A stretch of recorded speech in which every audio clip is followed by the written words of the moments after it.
Ya Rasulullah, di depan ada malaikat Israel mau masuk. Kata Rasulullah, boleh masuk, silakan.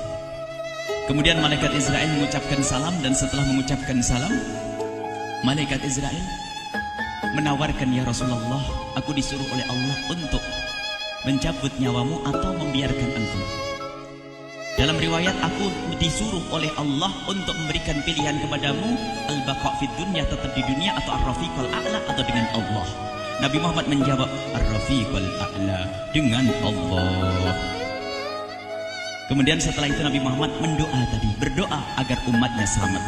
Setelah ada jaminan umatnya selamat, malaikat Israel, sudahlah, cabut nyawaku kalau memang sudah waktuku.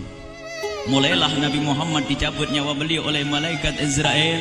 Dan di saat Nabi Muhammad mulai dicabut nyawa beliau oleh malaikat Israel, Nabi Muhammad mengatakan, mahadha, apa ini wahai Israel? Malaikat Israel kemudian menjawab, ya Rasulullah, itu adalah sakaratul maut, itu adalah sakitnya di dalam kematian. Kemudian Nabi Muhammad mengangkat tangannya sambil berucap, la ilaha illallah, inna lil mauti la sakarat, tidak ada Tuhan selain Allah, sungguh di dalam kematian ada sakitnya, sakit kematian, yaitu sakaratul maut. Kemudian Nabi Muhammad memohon, ya Allah, Allahumma khafif alayya sakaratul maut, ya Allah, ringankan sakaratul mautku ini, ya Allah. Dijawab oleh malaikat Israel, ya Rasulullah, itu sudah aku ringankan 70 kali. Nabi Muhammad menoleh, apa malaikat Israel? Sudah kau ringankan 70 kali keringanan? Iya ya Rasulullah, sungguh aku tidak pernah mencabut seorang hamba lebih lembut dari cara mencabut nyawamu. Ini sudah aku ringankan 70 kali. Setelah itu justru Nabi Muhammad menangis, Israel, 70 kali rasanya masih sakit. Iya ya Rasulullah, memang itu sakaratul maut. Lalu bagaimana engkau mencabut umatku, wahai Israel? Allah, yang diingat siapa? Umat. Kalau engkau mencabutku dengan ringan seperti ini masih sakit, bagaimana engkau mencabut umatku, ya Israel?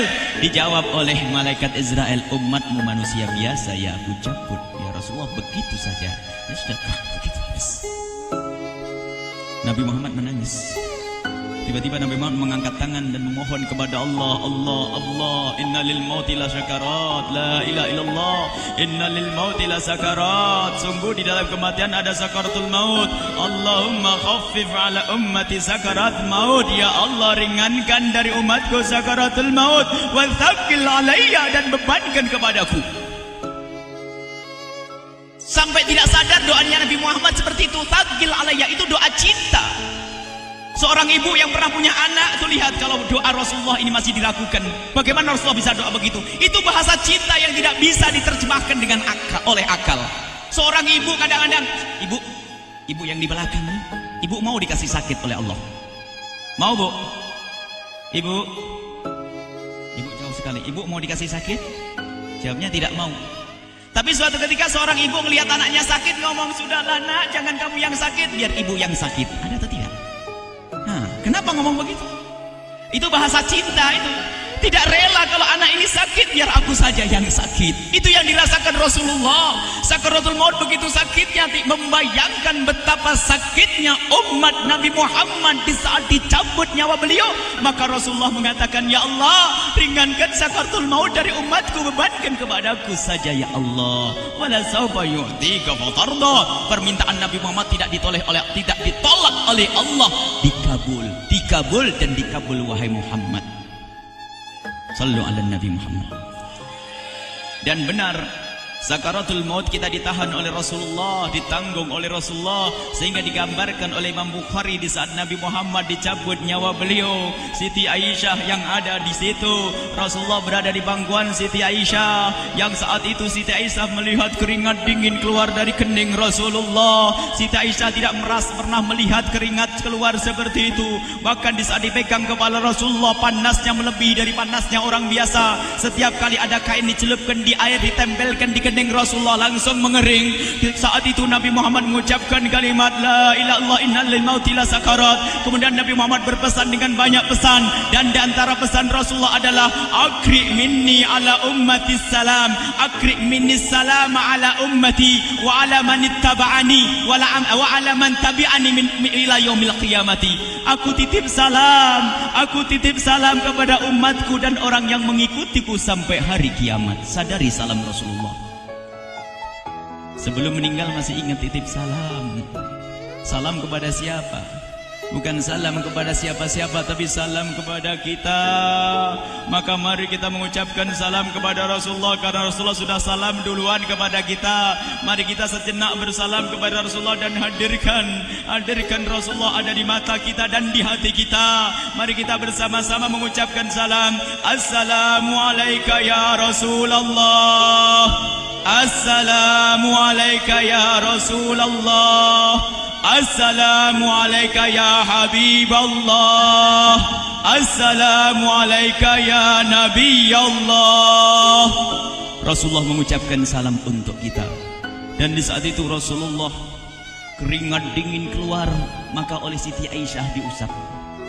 Oleh Siti Aisyah diusap, bayangkan saat itu Nabi Muhammad di pangkuan Siti Aisyah dan diusap oleh Siti Aisyah. Siti Aisyah berkata, keringat Rasulullah mengucur deras hingga aku usap, dan aku usap dengan tangannya Rasulullah. Diusap dengan tangannya Rasulullah. Siti Aisyah memegang tangan Rasulullah sendiri yang digunakan untuk mengusap keringat Rasulullah. Sahabat bertanya, Aisyah, kenapa harus dengan tangan Rasulullah tidak dengan tanganmu? Lihat jawab Siti Aisyah, karena tangan Rasulullah lebih lembut dari tanganku. Sallu ala Nabi Muhammad. Masih sempat nyanjung itu sahabat Nabi. Dalam keadaan begitu masih menyadari kelembutan tangan Rasulullah, jasad Rasulullah, kemuliaan Rasulullah sallallahu alaihi wasallam. Dan aku lebih menginginkan bahwasanya yang menyentuh jidat Nabi Muhammad adalah tangan yang paling mulia di dunia dan di akhirat. Siti Aisyah enggak berani menyentuhkan. Pengennya yang disentuhkan di kening Rasulullah adalah tangannya Rasulullah sallallahu alaihi wasallam. Kemudian setelah itu Nabi Muhammad merasakan sakit yang sangat untuk kita. Kemudian Nabi Muhammad mengangkat tangan tinggi-tinggi mengucapkan la ilaha illallah innalil mauti lasakarat. Tiba-tiba tangan itu semakin turun dan ditangkap oleh Siti Aisyah. Dan di saat tangan itu jatuh di tangan Siti Aisyah, kemudian tiba-tiba paha Siti Aisyah merasakan berat kepala suci Rasulullah. Dan saat itu Siti Aisyah sadar bahwasanya Rasulullah sudah kembali kepada Allah Subhanahu wa taala. Sallu ala Nabi Muhammad. Siti Aisyah bingung di saat melihat seperti itu. Ditaruh pelan-pelan wajah Rasulullah sambil menangis lalu berkata, Rasulullah sudah meninggal.